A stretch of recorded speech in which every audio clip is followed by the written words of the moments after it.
Welcome to the Broken Pie Chart Podcast, episode 383. I'm your host, Derek Moore. With me once again, Mike Snyder and Shane Skinner. All right, I got to start off with this. It's kind of weird, not really weird given that markets can be unchanged. But if you look at today, 1, 2, 3, 4, the last 4 trading days, the market, today we're up we're actually down 0.05%.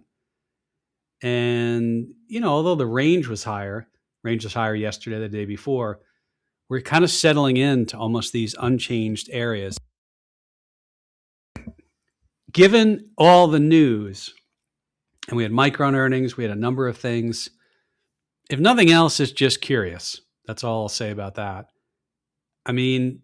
Mike, did you have on your bingo card unchanged 3 days in a row, basically?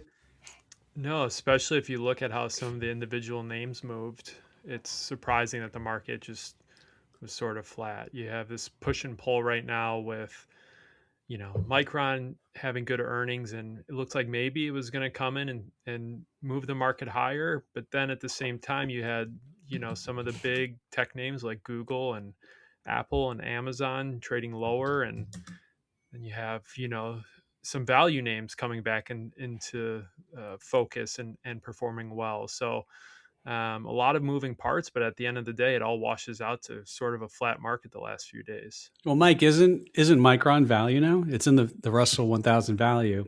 I think that in the rebalance that might get adjusted, but I'm just saying it was in there.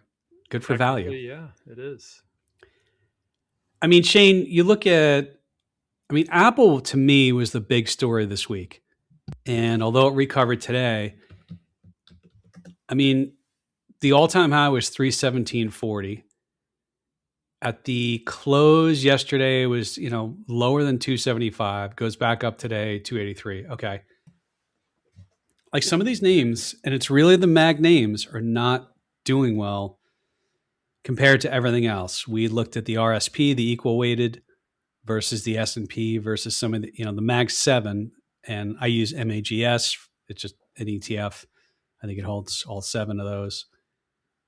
I don't know, what's up with Apple, Shane? Seriously. So they announced this week, right, that they're raising prices on products, and I am going to blame Micron for it and just the AI build out in general. And it's really funny because I don't know if, at least in my lifetime, I've ever witnessed this level of structural demand for memory and compute and stuff at such a large scale that it's spilling over into basically consumer products, right? And it makes sense. I don't blame Apple for raising their prices, given the fact that memory and the cost of the chips and everything that's going to go into this, the entire, economy is built on this AI trade right now, and it's where we're heading. And so it blows me away because I always was of the belief that tech makes things cheaper. Advancements in technology make things cheaper, and you don't have really a cyclical demand for memory right now like you normally see Micron have prior. You have an industry-wide demand that's not going away anytime soon, at least from what it looked like from their forecast. And so I blame the Apple pullback on Micron. It was really nice to see it bounce off the 100-day though. Today we closed right around the 100-day yesterday and bounced right off it today. So hopefully we could catch legs and shake this off. There's something called Moore's Law. It's not my law. Same last name, but it's the idea that I think it goes back to the late 70s or late 60s. This guy, Gordon Moore, and he basically said he predicted the number of transistors on a chip would double every year. And then I think he adjusted it. He said every, 2 years. And I think over the last 50 years, basically that's been the case, according to my half-baked internet research I just did. So I mean, you're right. Normally, technology makes things cheaper. Now, I would say, though, people are getting more out of AI than they're paying. I know if you use too much of it or too high of a compute request, you run out of your allotment and you have to pay more. At least that's the way it is at Claude. But I mean, I think you get way more value. There's this economic principle where you look at the value that you get versus the value that something gives. And right now, I think other people are bearing the cost, not necessarily consumers, not necessarily companies. I agree wholeheartedly. And I think that we've got it really good. Like, you think it's expensive now to use AI, like we've got it really good right now. And I could see consolidation. You could see the number of LLMs available for free just fall off the map at some point. Yeah, I think you nailed that. I mean, go ahead, Mike. Yeah, no, I was just going to say, I think you can pay for something upfront like Chat GPT, right? I think a lot of this is going to come down to how AI is integrated just in everything we do, and probably not being paid for on a subscription like basis. And so how do companies turn a profit off of that? And I think right now that's probably some of the things that are driving prices up long term. Hopefully that makes things a little cheaper. I mean, today, anybody can make a phone call to anyone in the world using the internet for $0, essentially. Whether it's, Google Voice or WhatsApp or maybe not Google Voice. But anyway, there's any number of, you could set up a free meeting on Zoom with anyone in the world, essentially, as long as you have internet. If I was to, here, I'll ask you guys, because I know the answer to this. Shane, first to you. Don't look it up either. Like mid 80s, what do you think it costs to call long distance New York to LA? I'm going to say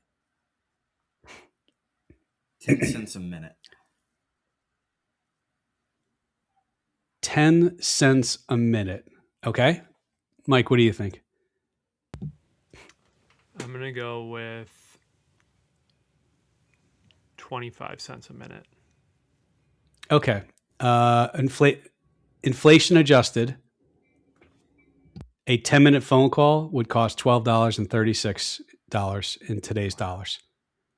And back in the day, it was $4.10. So could you imagine today, like, oh, I'm in New York, I'm calling LA. It's in today's dollars, $12.36. Like your whole cell phone bill for the month might be only double that or triple that. So yeah, I mean, like things are expensive, but then eventually technology takes over and pushes the cost down, and new entrants kind of enter things there. The demand on computers, certainly. I mean, Micron is an interesting one. And I think coming into earnings, the volatility was really high. Mike, I was not surprised that Micron didn't move as much as I thought the options market was predicting. You were not surprised that it didn't move as much. That's what you said. Yeah. I don't think it moved as much, right? I mean, it was closed at 1044. It had big swings, but yeah, at the end of the day, it didn't do a ton. It was kind of just, it had a bigger swing 3 days before earnings when it closed at one price and opened to the other. But Micron, though, it's got like 100% implied volatility. And to put that in perspective, that's about a 6.9% daily expected one standard deviation range. You throw, and then you say, okay, over the next 49 days, and the reason I am doing 49 is because the square root of 49 is 7, like 7 times that. It's basically, 38% is the expected range over the next 40% over the next 49 days. So the market is pricing in this volatility, and that's exactly what we're getting. But the options market, like Shane, I was looking at the options on Micron today, and I was looking at options that were 80% above the price a month out. And they still were yielding, 3-4% on an annualized basis. Like it's pricing in volatility. Right. It has to. I mean, given the move that was just made, vol has to be rich. And I still think that I'm actually surprised that the number you gave me isn't greater, or that you just listed there. I'm surprised it's not closer to like 60%. Just given the move that's been made since April of this year alone. Let me see. I got a date here. Okay, March 31st, Micron was $337.84 a share on March 31st. You're at 1132 right now on the close. And some odd change. So yeah, I mean, this is an example of like, I think we've seen it in many other names that have a lot of volatility. You can get some really decent return going really far out of the money on a short period of time, but it always comes back to that like adage, like, oh, that can't be priced right. Like we look at it, oh, that's way. When you say return, if somebody owns a stock, Correct. selling, Not selling a covered call, don't don't do that. Don't do that. But and that's I'm waiting for it to calm down. I would think they're going to do a split at some point. Why? That used to be a thing. Because I think that if rates don't, I'm not saying rates are going to go higher, and that's a separate topic to dive into later if we want, but if rates are going to just stay where they're at, then maybe financing via equity is a smarter decision for the business.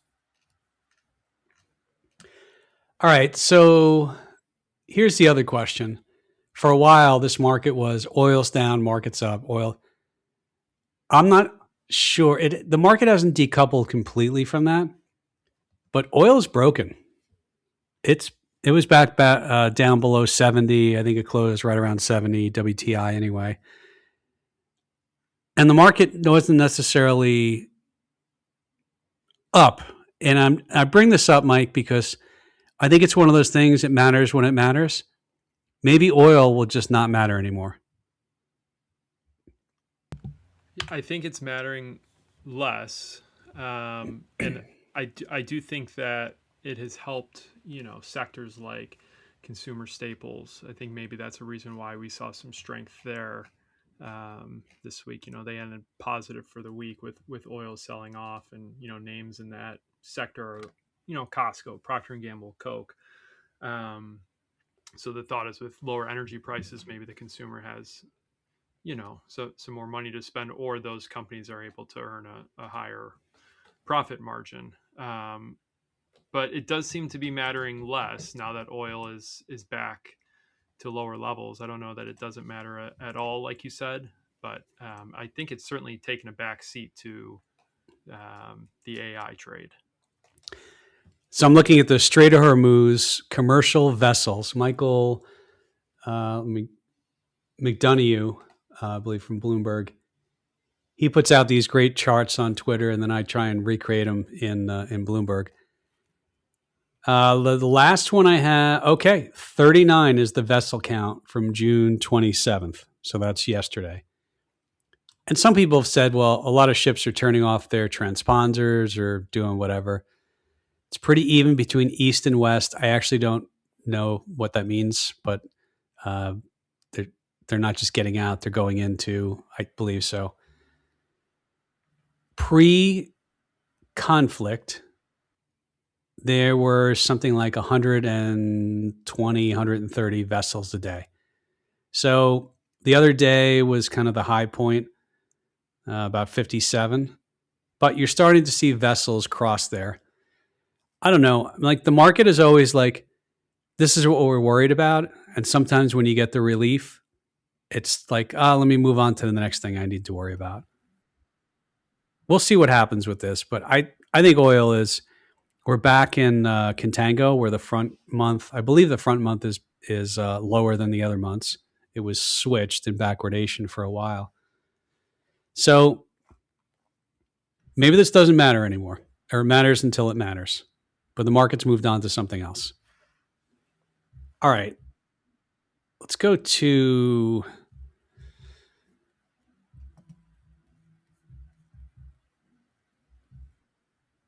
You want to talk, Shane, about CME versus CFTC, the lawsuit over what a perp really is, the perpetual futures.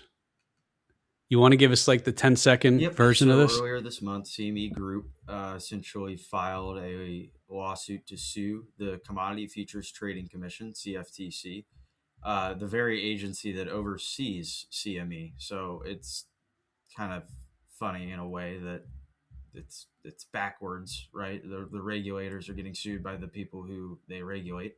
But the reason why is because perpetual futures are this idea that like you'll have a futures contract that'll never expire, right?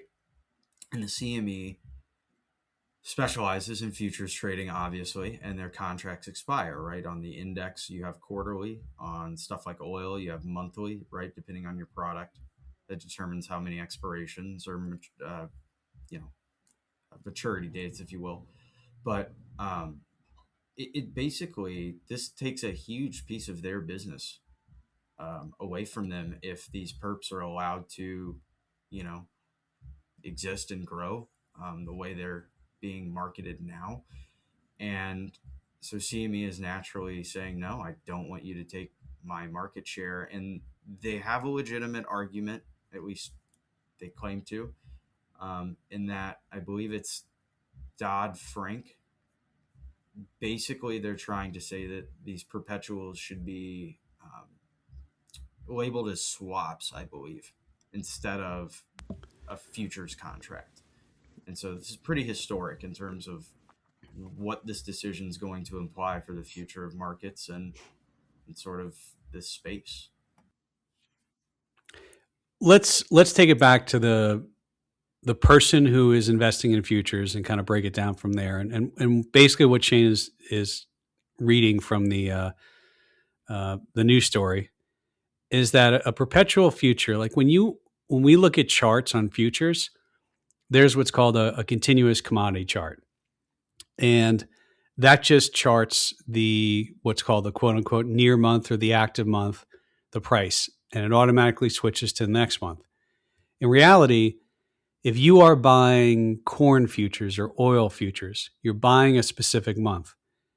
And then if you don't close them, if you're long, if you don't close the contract, you in theory could have to take physical delivery, which means you get a boxcar full of corn. You got to figure out where to store it. You have storage cost. If it's oil, you in theory have to send it to the Cushing site in Oklahoma. And there are regulations about storing it, and there has to be room, and you have to pay to store it. So, and even financial commodities like the S&P 500 or bond futures or anything like that, what happens is you're buying 1 month and then you have to roll it to the next active month or the next active contract, or it sort of settles. And sometimes they settle for cash. Sometimes they settle into physical commodities. Like you don't get a boxcar full of S&P 500 delivered to you. So I'm actually surprised they haven't done this previously. And I'm somewhat surprised maybe the CME hasn't done this previously, because it takes out the reason of, that work. I don't know. I don't want to complicate things. You're dealing with storage costs are into the different months. You're also into interest rates are in there as well. But I don't know, Mike, like to me, doesn't an ETF just solve this too? Like, why doesn't somebody just come out with an ETF and do like 1/10 the active, or just make it, whatever WTI equals in the future, you create an index, and then there's an ETF that just goes up or down based upon that. Like that would solve it. Yeah, I thought you were going to say who needs this? That's one of your lines. Like I don't understand. You can make this much simpler and make this into an ETF if someone wants to, have futures like leverage. Or do you need leverage? Or could it just be, you want to buy crude oil and it's like, rather than bet on Exxon or, XLE, you're like, oh, crude oil is WTI is at 70. I'll buy this future, this ETF, and it's priced at 70. If oil goes to 100, my ETF goes to 100. Mike, like that Right, to and then me the is something future that's interesting. handles the all of the rolling of the expirations and the futures. But I Sure. don't even. I mean, this is. You and I are doing like product creation live, along with Shane. But I'm just thinking like the Nasdaq 100 is an index. You create an index that's based upon the price of WTI, and then the ETF tracks the index. Maybe I'm wrong about that. I don't know. That seems like a simple solution rather Yeah. than, yeah. All right. Well, the other thing I wanted to do, I really want to talk about Bitcoin now. I think you have to. So we touched on it last week, and I actually got comments, and it seems like every time we talk about Bitcoin, we do get comments. So if you go to strategy.com, which is the MicroStrategies or strategy website, they've got a bunch of data on there. Bitcoin, the price of Bitcoin is below 60,000. We've been talking on this program for a while that I think a little bit of apathy is crept in. And I don't know where Bitcoin's going to go. I'll let you know when I know. But the thing is, one of the perpetual preferreds, it had broken 90, then it broke 80, and now it broke 75. So this is a preferred that has a variable dividend. Looks like from the materials I read, the board can decide what the dividend is. It's trading below $100, which was an issue price. And much like a bond, when it trades below its par value, or in this case, 100. But the difference is a bond sort of goes back at maturity as long as they, depending upon the conditions, at maturity, the bond sort of matures at par value, 100, as long as they are, can pay their bondholders. So this kind of trades in the market. There seems to be a lot of angst on this, and somebody else sent me something too, and they were like, "How do you calculate a Sharpe ratio?" And I just gave them the standard answer, and it's basically the return minus the risk-free rate divided by the standard deviation is kind of the quick way of doing it. And somebody pointed out on Strategy's website, they have a Sharpe ratio of this preferred, and it says the way they do it, quote unquote, with respect to credit and preferred equity instruments calculated as effective yield minus risk-free rate divided by historical volatility. And they use a 30-day Sharpe and a 30-day volatility. And somebody asked me a question, and I actually said, I can't tell you why or why not they do that, and I really want it. But here I am talking about it on the podcast. And it's interesting. I don't know their reasoning, because to me, when you look at a return, you use the total return, which would include the dividends anyway.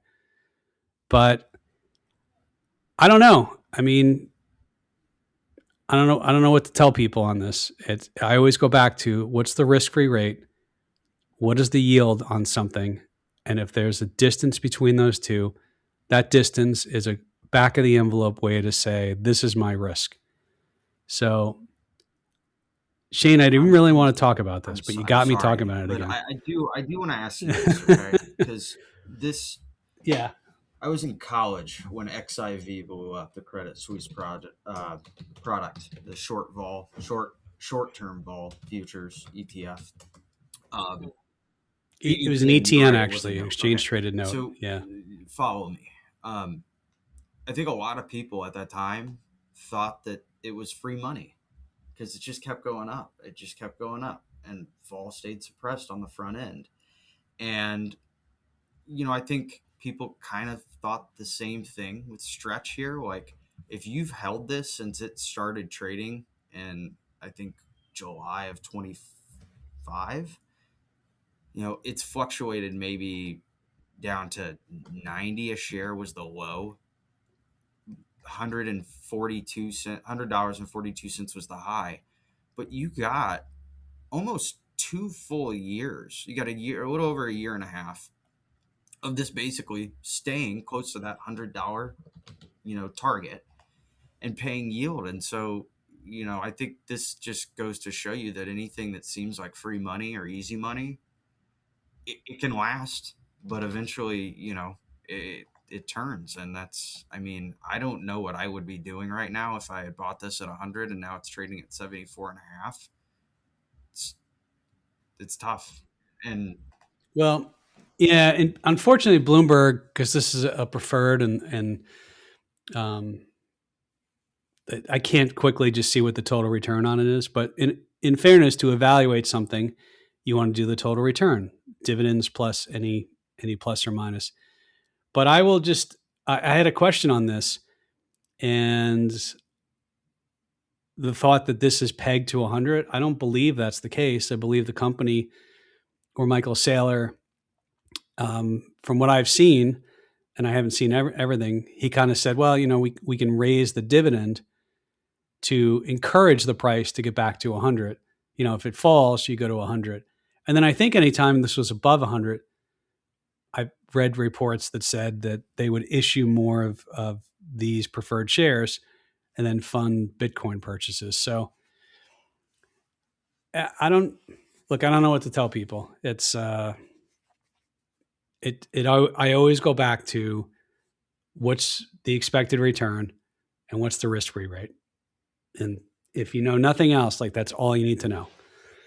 So when you see a guy doing a YouTube video and being like, oh yeah, 30% a year, remember, you can buy a 3-month treasury for a little under 4% annualized right now. That's all you need to know if you know nothing else. And I don't know, Mike, anything on this?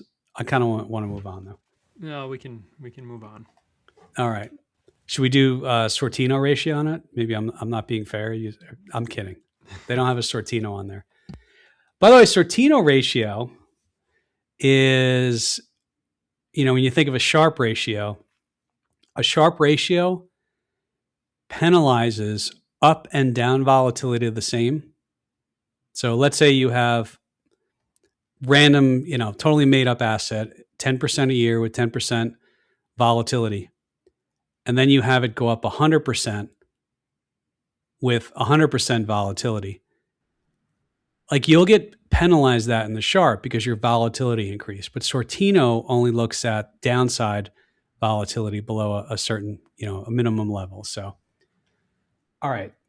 We're kind of in a period now where we're done with earnings for a bit. We're not going to have the earnings season kick in until third week of July. I don't know officially when the banks come in. Like two weeks, I think.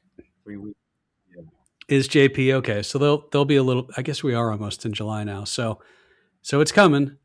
Like we have sort of this lull. We had the Micron earnings, and given where Micron's importance is right now, it used to be, well, once we get past NVIDIA, there's nothing else. Well, now you have Micron, so they're late. So I don't know, Mike. Earnings have been good. Earnings estimates have been going higher. Analysts have still been okay with what's going on. Net profit margins, 15.7% is based upon the estimates. Like what breaks?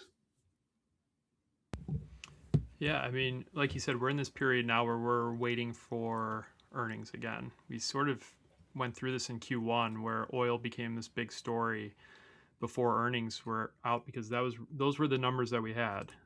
So we know that last quarter's earnings were good.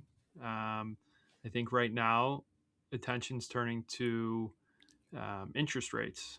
There's I can't remember the last time I have heard so many people on different sides of are they going to raise, stay the same, or cut?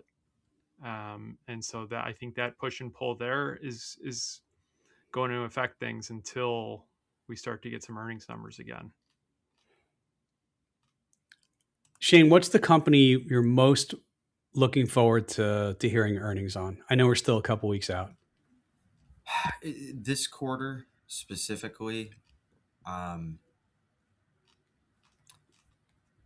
oh man, I mean, AVGO was really a dog this past earnings report. I mean, they going into earnings, they topped that day at the all-time high of 495. And you woke up the next day and that stock was at like 415. So I'm interested to see if I can pick more than one, just the hyperscalers in general. Like I want to see what's going on with Microsoft. Um, you're trading at like 2023 levels on Microsoft right now. Um, it seems like Nvidia was the first big gainer when it came to like this AI trade, and now it's shifting into memory. And of course, picks and shovels are doing well, but you look at the hyperscalers, they've burned through a lot of cash and haven't necessarily gotten a return on it yet. And that's not to say that they're not gonna get one, but I'm interested to see the hyperscaler space. Are they going to continue to invest cash at the levels they're committing to and have previously, or is something going to turn? And that's where, the moment one of these hyperscalers, one of them takes their finger off the scale and cuts back, that's what, and it might not happen. But if that happens, I think the market's going to really retract and not like the sound of the capex spend going down. And I think like Mike said, What rates are going to have a huge part to do with it, and nobody in the market knows what rates are going to do. For anyone who doesn't know what the hyperscalers are, these are the people who are, the Amazons, the Microsoft, the Googles, and it really deals with cloud and people who are running cloud service providers, data centers. I mean, those are really the people. I got to be honest with you. I mean, from reports, and I looked this up before we went on air today, it's been reported that Microsoft owns 27% of OpenAI. 27%. So I don't know what their buy-in price, like what their cost basis is, so to speak, on that investment. But you would think with OpenAI coming public, and if they actually own 27%, like what does that mean for them? Because you're right, Microsoft has not been doing well versus the other people. So, it's it's like it's an interesting story.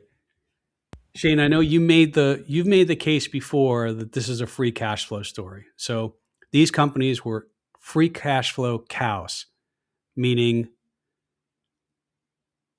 beginning of the year, what's in the register, the end of the year, there's a bunch more cash and in there. they were doing R&D and buybacks at the same time, right? Like they were crushing it, and cash continued to go up at the end of the year after investments. You see this chart that I just sent here is pretty incredible. Quarterly free cash flow, combined Amazon, Google, Meta, Microsoft, and Oracle, less MU and NVIDIA. And what you see here is in 2025, 2026, you had that first bout of drop off there in 2025. And then it shot back up. And then now, I mean, basically to me, this chart just tells me that all the free cash, the hyperscalers, is going into the pockets of MU and NVIDIA and other chip and RAM manufacturers. Well, I mean, to that point, Mike, I think we saw the CFO of Micron on the earnings call. I know you listened to all 2.5 hours of that. I know you were listening during the question and answer. But I think the transcript puts out snippets, and he said the last 2 quarters. This is a quote from the Micron CFO. We've generated as much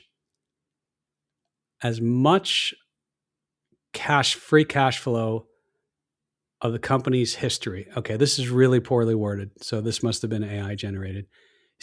I'm reading this. The last 2 quarters, we generated as much free cash flow as the entire free cash flow in the company's history. So, yeah, I mean, to your point, like Mike, it's going out of the hyperscalers. and it's going to, looks like, Micron. Yeah, and I think that just like Shane said, typically I would say I'm most excited about NVIDIA. I've probably said that the last few quarters. I think now it's, I'm looking at Google. They were sort of the leading hyperscaler for months there. And I think it's going to be important to see what they have to say if they're going to continue to, funnel money over to companies like Micron, because that's where it starts, is with the hyperscalers. So as soon as, like Shane said, as soon as they stop and pull back on spending, that could be a reason that the entire semiconductor sector sells off even more. Mike, I know you're a big fan of the Cleveland Fed, and who wouldn't be? I actually don't know why I said that, but Mike, they have something that's called inflation nowcasting, and a nowcast is basically, and we do it with GDP. GDP now, Atlanta GDP puts that out, or Atlanta Fed puts that out. So June CPI, the nowcast now has negative 0.02 of, so 0.02% drop in CPI month over month. And core is only expected to be up 0.23. PCE, the Fed's preferred thing of inflation, up 0.12, and PCE core up 0.28. If those numbers come in, then year over year, the core PCE would be 3.43, core CPI would be 2.85. So, I mean, a lot of the price comes out of oil, Mike, but like, what if we see a major shift in CPI? A major shift Downward. Yeah, I'm downward. saying, yeah, what if this continues? Oil's going down, cost of goods going down. So, I would think that would be positive for the markets, and it would give the Fed more of a reason to cut maybe than they have now. I but think don't that you, all right, people know that, Mike, but like, don't you think the narrative right now is inflation is going to be sticky for a while? yeah, I do. I do. Yeah. And that's sort of what the Fed portrayed when they spoke, is that they're very focused on that 2% number. And until they get there, job isn't finished, so to speak. So, yeah, I don't think there's any, and I think that a lot of people think that 2% is an unrealistic expectation, or even that CPI going down isn't realistic at this point. So, I think that would be a surprise if that continues. The other thing is, we know the predictions. I always go back to, in 2023, 29 of the 30 leading economists, quote unquote, from a Barron's article, predicted a recession was all but a certainty. We did not have a recession. I haven't listened to it yet, but on Tracy Alloway, Joe Weisenthal's Odd Lots Bloomberg podcast, they have somebody as the guest, and the title of his "Why the $200 a Barrel Oil Prediction Was Wrong." Like, this is why it's really hard. And by and large, I think the analysts, aside from if a recession comes in, they're pretty good now at giving earnings estimates. I think sometimes they're a little bit too low, given companies usually beat them. But like Shane, if you look at this, the narrative right now is we're going to have sticky inflation. I think everybody's finally coming around to oil is going to come back down. At some point, the Strait of Hormuz and oil become not important. We'll worry about something else. And I still think this is a hated market. But like Shane, would it be the worst thing if we paused here and went sideways for a bit, as long as earnings growth is still there? I don't think so at all. I think it would be healthy actually for the market to base here for a little while. And, I think, um, a testament to the market sort of, it fell a little bit this week, but it held up for the most part. I think we're seeing a lot of quarterly rotation. And that's something that's not going to, we've got to get through the rest of this month of June.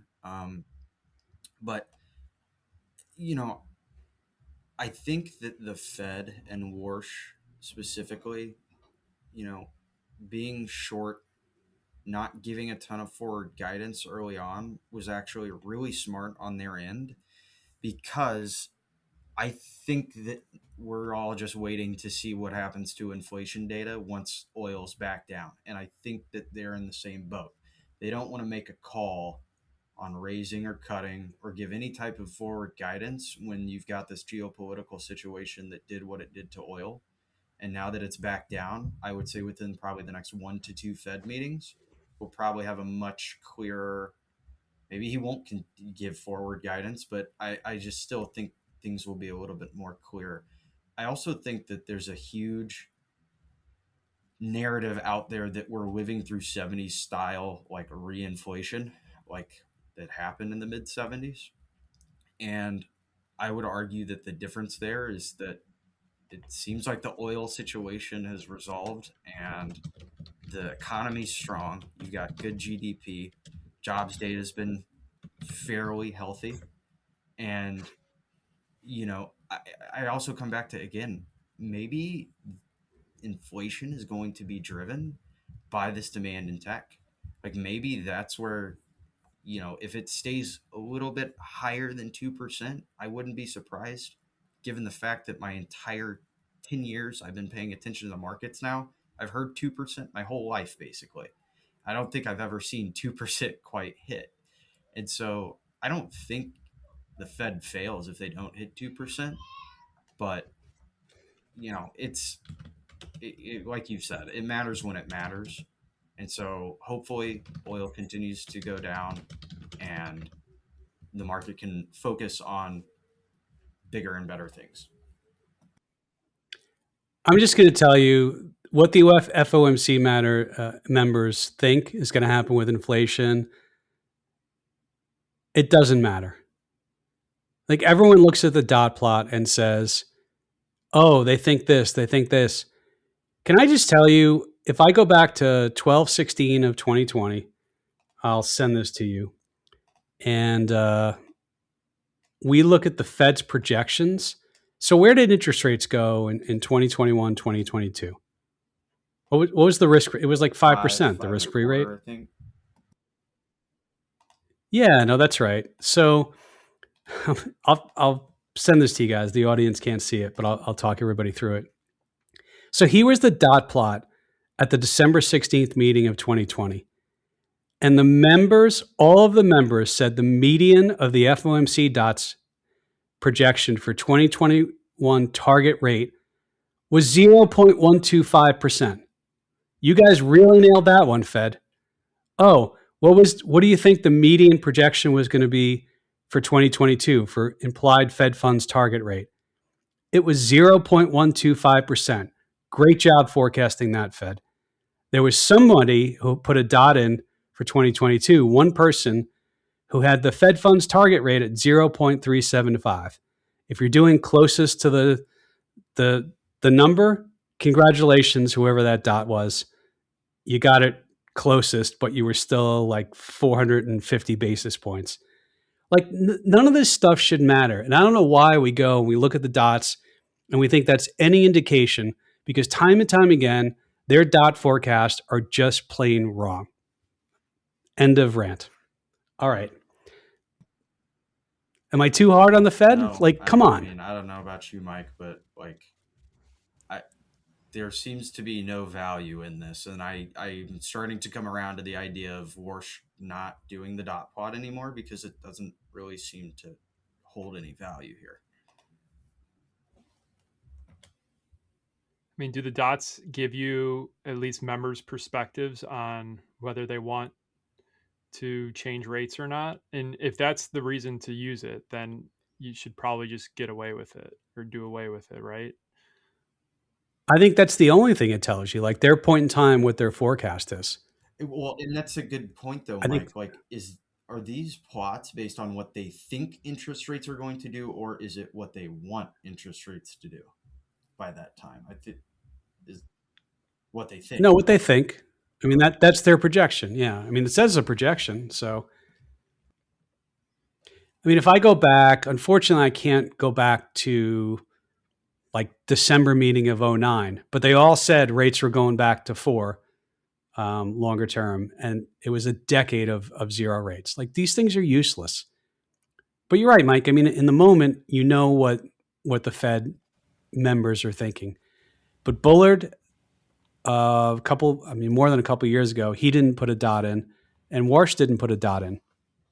Because I don't think he thinks, I believe he thinks like me. Like, why are we even doing these? Like, you're not good at it. Like, stop doing it. Isn't the Fed also like pretty reactionary at times to things? So like, you're trying to predict rates on top of like what's actually going to happen in the economy and the globe, and like it's like trying to predict a black swan event. Like, good luck, not going to happen. Yeah. Mike, you want to chime in? Yeah, I mean, you'd have to be able to predict an event like COVID or a war in order to really nail inflation at all times. I just don't think it's possible. So I'm not sure what the purpose is of even having it when it's, I mean, I think they would tell you it's impossible to predict. So why even do it? Why even do it is right. So here's another thing. Let me go to the December. When did they start to lower rates? So it was at end of 22 into 23. So if I look at end of 22, did they not do a December meeting? Okay, so they do a December meeting, and yep, they had rates going up in the end. All right, anyway, it's just kind of an academic exercise. Like, I still think that the Fed's Warsh is not raising rates. And Mike, to go back to your point, if oil comes down and inflation just mediates and stops going up a little bit, and the market shifts to the next catastrophe that it's worried about, I still think we could see cuts by the end of the year. Does the market think that? I mean, hasn't the market shaken off the idea of higher rates? I think it has digested that. Yeah, I think so. And I think the 10-year yield has been coming down. So equities, we always say this, the equity market's pretty smart. It tends to start going up before the end of a recession, or it sees the bottom before everybody else does. I think the market is, but I will also tell you, we did this in the 90s. You had higher rates than we have right now, and the market was fine. We had higher than 5% nominal GDP growth, and the markets grew. So, all right. Did we solve everything this week? We good? I would just point out one last thing. Please do. About interest rates, just real quick. The Russell 2000, something I like to look at when I think about interest rates, it's up 22% year to date. So if you believe that higher rates hurt, smaller companies in the Russell 2000 isn't acting that way. It's not. And that's one of the themes when the economist and the consensus is lower rates. Mike, what do people do? They say, oh, maybe it's time to buy small caps because they are the most rate sensitive, quote unquote, things, right? Right. Exactly. All right. Let's get to recommendations for the week. Shane, I'm going to come to you first. You get one recommendation. All right. I'm going to go with Wall Street, the original Wall Street movie. My little brother started his job at Schwab on the retail trading desk this past week, and he's never seen the movie, and so we're going to watch it this weekend. Okay, give the title again for the audience. Charlie Sheen and Michael. The first one, not the second one. 1988. Can I tell you that a lot of people watched that movie and decide to get into finance back then? I believe that wholeheartedly. My generation, it was The Big Short, and unfortunately, The Wolf of Wall Street was a huge one for a lot of people in my generation. I don't know if that's the one you want to glorify, but Wall Street. When we have more time, I'll tell the story. I interviewed at that firm long time ago. I didn't. Yeah. I never worked for him, but I interviewed there. Mike, what do you have? Cape Fear. It's on Apple. It's a series. It's sort of a remake of, I think there were two movies, one in the '60s and one in the early '90s. I'm only one episode in, but it's a buy so far. It's with who is it? Amy Adams and Javier Bardem.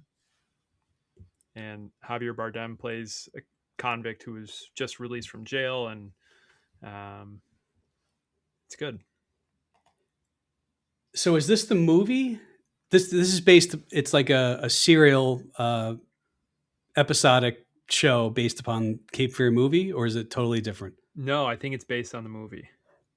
Okay. I haven't seen the movie, but that's my understanding. Okay. The movie, yeah, God, the movie was Yeah, pretty both. good. I was just gonna say You had both Shane. of them. I think the one in the '90s was De Niro played the convict. Yep, Mm-hmm. and oh, it was like Gregory Peck and Robert Mitchum were in the '62 one. I think it was black and white, the original. I swear, No, it wasn't. the original. Oh, the original. No, the De Niro one. No, that was a big movie. Was that late '80s or was that early '90s? I forget. Or was it '91? Yeah, '91. De Niro did really well in that. Okay. All right. I will give my complete.